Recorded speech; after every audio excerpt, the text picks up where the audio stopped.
Blessed are they who have kept the word with a generous heart and yield a harvest through perseverance. Alleluia, alleluia, alleluia, alleluia, alleluia,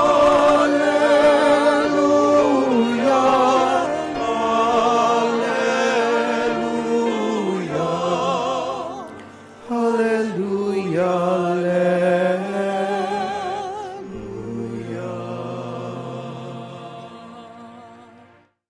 The Lord be with you. And with your spirit. A reading from the Holy Gospel according to St. Luke. Glory to you, O Lord. Jesus entered a village where a woman whose name was Martha welcomed him. She had a sister named Mary, who sat beside the Lord at his feet listening to him speak. Martha, burdened with much serving, came to him and said, Lord, do you not care that my sister has left me by myself to do the serving? Tell her to help me. The Lord said to her in reply, Martha, Martha, you are anxious and worried about many things. There is need for only one thing. Mary has chosen the better part, and it will not be taken from her.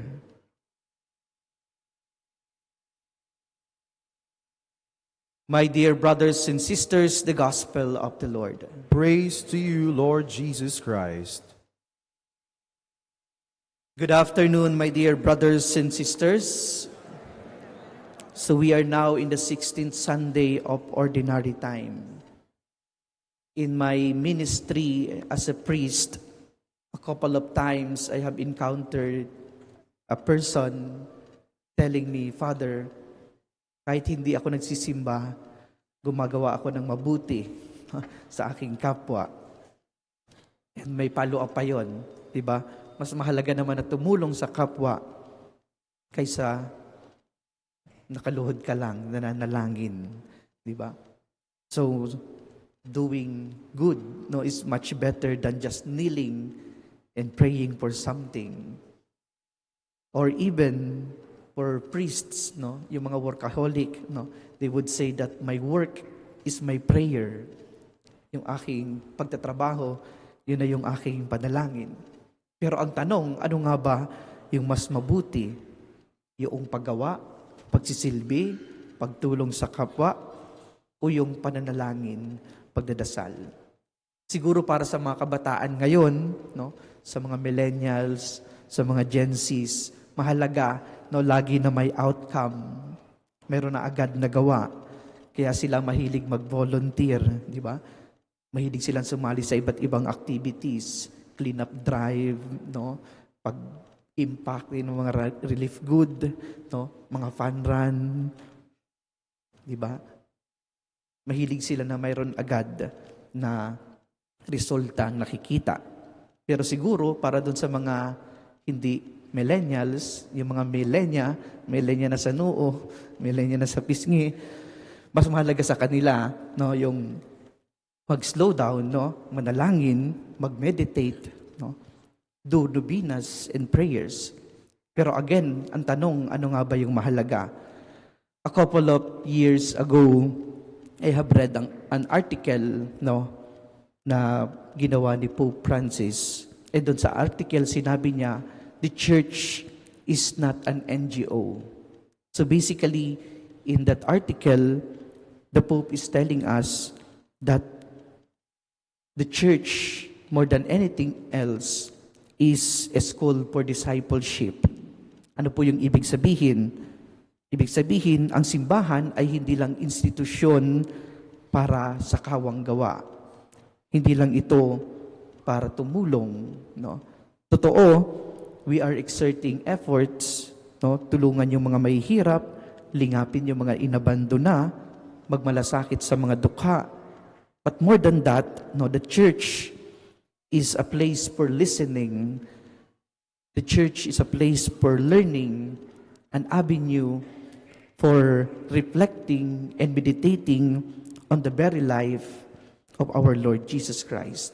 Kaya sa loob ng simbahan, tayo ay nakikinig, tayo ay nagninilay para matularan natin yung buhay ng ating Panginoon. So unang-una, yung simbahan yung nagtuturo sa atin, no, na makinig sa boses ng Panginoon.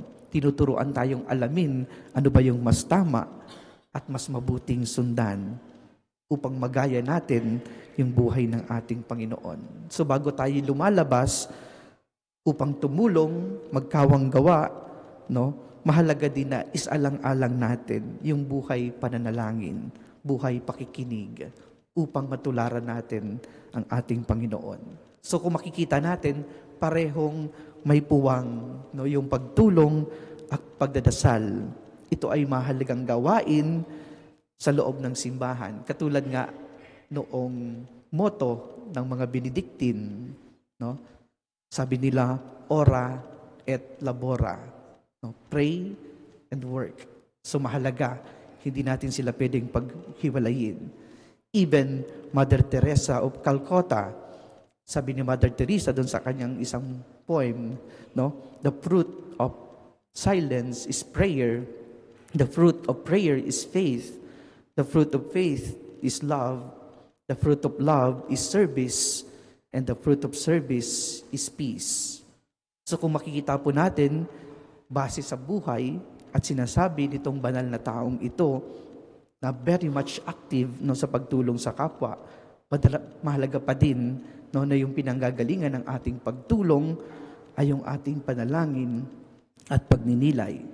So in fact, my dear brothers and sisters, our apostolate should be the product, no, of our relationship with the Lord in prayer. And this is also the case, my dear brothers and sisters, in our readings this Sunday. Our readings are teaching us the essentials of discipleship that expresses both prayer and good work. So ano po yung laman ng ating mga pagbasa ngayong linggo?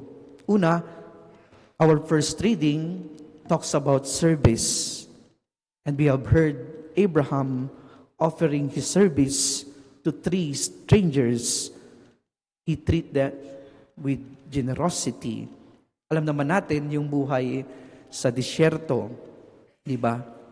Sa disyerto, kapag may nadaanan ka na kubol, no, o tent, mahalaga na may magbibigay, no, sa iyo ng tubig at pagkain kasi hindi mo alam kung ilang kilometro o ilang milya pa yung layo ng susunod na kubol.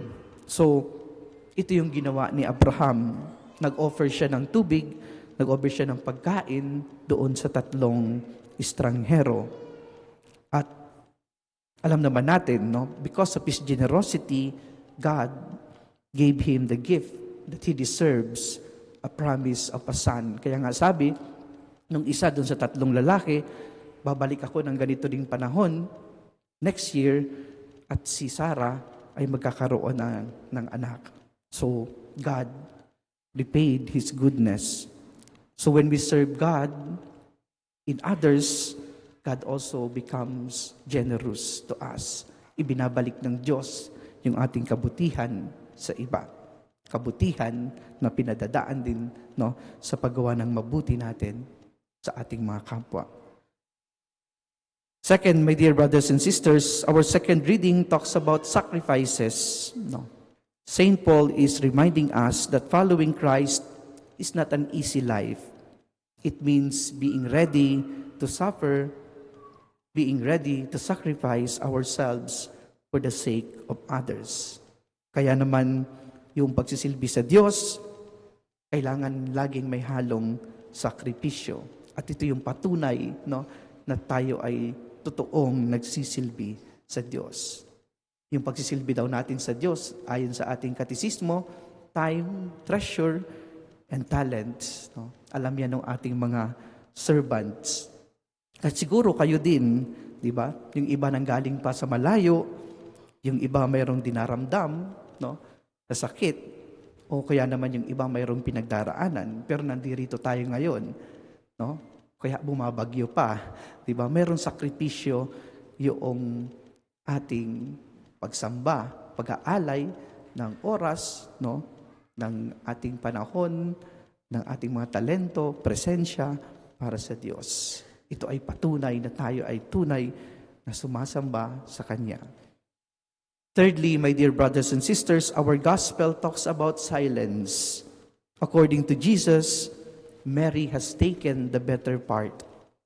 So when service leaves us anxious, no, like Martha, silence helps us trust in the will of God.